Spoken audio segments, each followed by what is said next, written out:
बेटा हम इसको कंटिन्यू कर रहे हैं। देखो 4 लेयर के बारे में बताया था, पहली epidermis, then endothecium, last one is middle layer, और सबसे अंदर क्या होते हैं हमारे टेपिडम। इनके पहले वाले का फंक्शन क्या है, पहले तीनों का फंक्शन है प्रोटेक्शन एंड डाइजेशन ऑफ अंदर। अब बात ये आती है टेपिडम का क्या फंक्शन है। तो टेपिडम का फंक्शन होता है बेटा प्रोवाइड नरिशमेंट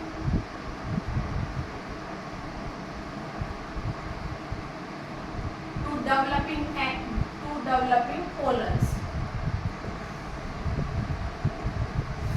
जो पोलन ग्रेन बनते हैं एंथर में, उनको नरिशमेंट कौन देता है, टेपिडम देता है। कौन देता है, टेपिडम। अब बेटा देखो एक बीच में मैंने टिश्यू बना रखा है, इसका नाम है कनेक्टिव, जिसकी हेल्प से फिलामेंट किससे जुड़ा रहता है, एंथर से। चारों कोनों के ऊपर 4 क्या प्रेजेंट है, स्पोरेंजियम। क्या प्रेजेंट है, स्पोरेंजियम। तो ये जो स्पोरेंजियम है, ये 4 होने की वजह से इसको हम बोलते हैं टेट्रास्पोरेंजिएट। टेट्रास्पोरेंजिएट मतलब 4 स्पोरेंजियम होने की वजह से क्या कहेंगे इसको, टेट्रास्पोरेंजिएट। ये क्या है, चारों स्पोरेंजियम। क्या है ये, स्पोरेंजियम। और स्पोरेंजियम को अगर हम कहें माइक्रोस्पोरेंजियम तो और भी ठीक रहेगा, क्योंकि इसमें क्या बनते हैं, पोलन ग्रेन, इसका नाम माइक्रोस्पोरेंजियम रहेगा। और इसलिए इसको हम क्या कहेंगे, 4 माइक्रोस्पोरेंजियम होने की वजह से हम इसको क्या कहेंगे, टेट्रास्पोरेंजिएट। टेट्रास्पोरेंजिएट। अब इसके अंदर एक टिश्यू भरा होता है, इसके अंदर, हार के अंदर क्या भरा रहेगा, टिश्यू भरा रहता है। उस टिश्यू का नाम है स्पोरोजिनस टिश्यू। क्या नाम है, स्पोरोजिनस टिश्यू।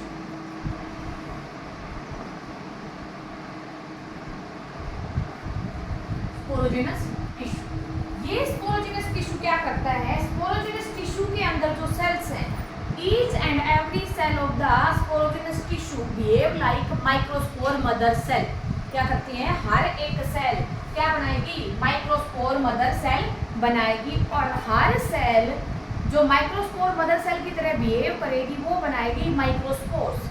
और वो माइक्रोस्पोर हमेशा आगे जाके डेवलप होते हैं पोलन ग्रेन्स में। तो इसीलिए हर एक जो माइक्रोस्पोर है, इसको हम पोलन सैक भी कह सकते हैं। क्या कह सकते हैं, पोलन सैक, क्योंकि इसमें क्या बनते हैं, पोलन ग्रेन। अगर आपसे कहा जाए पोलन सैक कैसे बने, तो जब ये एंथर मैच्योर हो जाएगा तो इसके बीच में जो भी टिश्यू है ये पूरा डिस्ट्रॉय हो जाएगा और सेट ऑफ हो जाएगा, और ये दोनों मिलके क्या बनाएंगे, एक ही पोलन सैक बना देंगे। तो एक पोलन सैक यहाँ बन जाएगा, एक पोलन सैक यहाँ बन जाएगा। एक चीज और बेटा, ये हमारा जो एंथर, इसको हमेशा क्या कहते हैं, डाइथिकस। 2 थीका होते हैं, डाइथिकस कंडीशन मतलब इसमें 2 थीका प्रेजेंट है। देखो टेट्रागोनल कहेंगे क्योंकि 4 इसमें क्या, इसकी साइडेड क्या है, 4, that's why we call it tetragonal. इसको हम डाइथिकस कहेंगे क्योंकि इसमें 2 थीका प्रेजेंट है।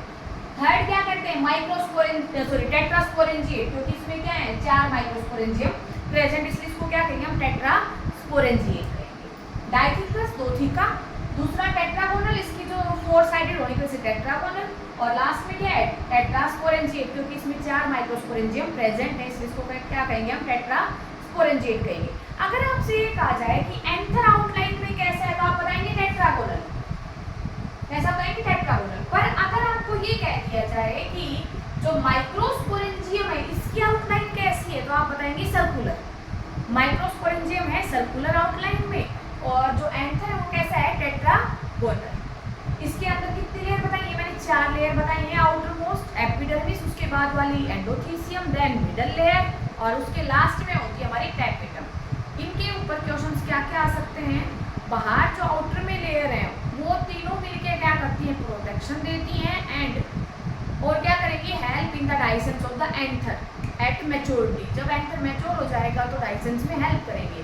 और इनर मोस्ट लेयर का नाम टेपिडम है, जो मल्टीन्यूक्लिएट है, जिसमें डेंस साइटोप्लाज्म है और प्रोमिनेंट न्यूक्लियस है। ये क्या करती है, डेवलपिंग पोलन ग्रेन को नरिशमेंट प्रोवाइड करती है। तो अब एक सीबीएसई में बार एक क्वेश्चन पूछा जाता है कि अगर कोई एंथर है, उसके अंदर टेपिडम काम नहीं कर रही है, टेपिडम इज मल फंक्शनिंग, मतलब वो ठीक से काम नहीं कर रही है, तो क्या इफेक्ट होगा, तो उसके अंदर पोलन ग्रेन्स की फॉर्मेशन नहीं होगी। क्यों, क्योंकि जो पोलन ग्रेन है उनके डेवलपमेंट में जो नरिशमेंट मिलता है वो कहाँ से मिलता है, टेपिडम से मिलता है। तो इसके ऊपर बार बार हर साल क्वेश्चन रिपीट होते हैं कि टेपेटम की फंक्शनिंग के ऊपर नरिशमेंट प्रोवाइड करेगी और डेवलपिंग पोलन ग्रेन्स को क्या करेगी, मतलब ये जो भी नरिश करना का काम है वो सारा किसका काम होता है, टेपेटम का। अगर किसी एंथर में टेपेटम ये काम नहीं कर रही है तो उसके अंदर पोलन ग्रेन की फॉर्मेशन नहीं होती है, ठीक है। तो ये इन चारों का फंक्शन है। डाइथिकस कंडीशन क्या होती है, जब दो थीका प्रेजेंट है।